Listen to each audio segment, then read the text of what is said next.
তাদের অপরাধ তারা হচ্ছে বাংলাদেশের জাতীয়তাবাদী শক্তিকে সমর্থন করে। অথচ ভারতের বিভিন্ন মিডিয়ায় মানে গলা ফাটিয়ে বাংলাদেশের বিরুদ্ধে তারা অপপ্রচার করে যাচ্ছে। কৃতদাসের হাসি হাসবে না বাংলাদেশের মানুষ এবং জনগণ। দীর্ঘদিন ধরে আমরা ভারতেই দেখেছি কিভাবে সংখ্যালঘু সেখানে নিধন হতে তারা কিরকম ভয়ের মধ্যে আতঙ্কের মধ্যে সেখানে থাকে। আর আমাদের দেশে আমরা জন্মের পর থেকে কোনোদিন সাম্প্রদায়িক দাঙ্গার কথা শুনি আগে হয়েছে এবং শেখ হাসিনার আমলেই বেশি হয়েছে, সেটাকে কিন্তু তারা আমলে নেয় না।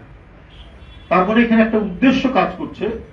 আজকে গণতন্ত্রের পথে যে অভিযাত্রা এদেশের মানুষের একটা ছাত্র জনতার আন্দোলনের মধ্যে দিয়ে এক হিংস্র দানবের পতন, এই পতনকে তারা ভালো চোখে দেখছে।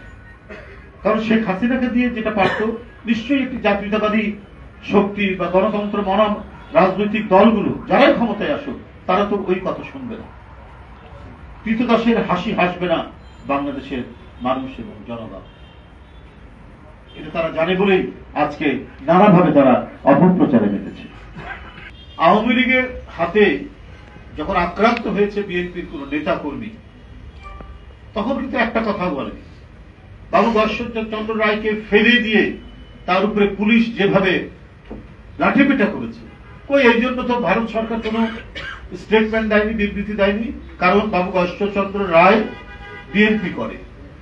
নিপুণ রায়চৌধুরীকে একটি মিছিলের মধ্যে দূর থেকে ইট মেরে মাথা একেবারে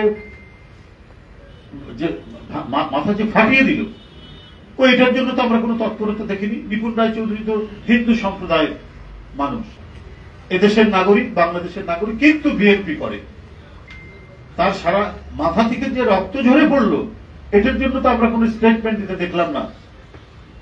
বিশ্বজিৎকে যে ছাত্রলীগ হত্যা করলো, এটার জন্য তো কোনো স্টেটমেন্ট দেখলাম না। অথচ ভারতের বিভিন্ন মিডিয়ায় মানে গলা ফাটিয়ে বাংলাদেশের বিরুদ্ধে তারা অপপ্রচার করে যাচ্ছে।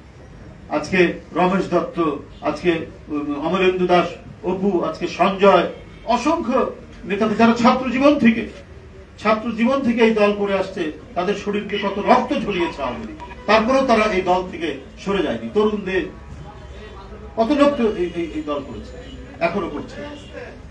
অনেকে চাকরিতে চলে গিয়েছিল, কিন্তু চাকরি করা অবস্থায় তারা আমাদের খোঁজ খবর নিয়েছে, এখনো নিয়ে। কিন্তু এরা যদি আঘাতপ্রাপ্ত হয় আওয়ামী লীগের দ্বারা, তখন মানে ভারতীয় যারা শাসক গোষ্ঠী রয়েছে তাদের হৃদয়ে কোন করুণা আসে না। কারণ তাদের অপরাধ তারা হচ্ছে বাংলাদেশের জাতীয়তাবাদী শক্তিকে সমর্থন করে। এই বিচার হয়নি আওয়ামী লীগের আমলে, কারণ তার বড় প্রমাণ হচ্ছে আওয়ামী লীগ একজন লোককে নিয়ে, তাহার আকান্তকে নিয়ে যেদিন তাকে তদন্তকারী অফিসার বানানো, সেদিনই বোঝা গেছে যে সরকারের অশুভ একটি মনোভাব রয়েছে।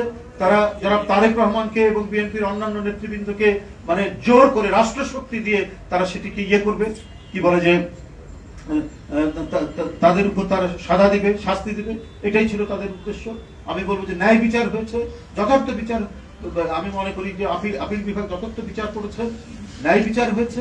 এবং আমরা দীর্ঘদিন রাজনৈতিক সংগ্রাম এবং ন্যায় বিচারের জন্য যে সংগ্রাম করেছি, তার কিছুটা হলেও আজকে প্রতিফলন।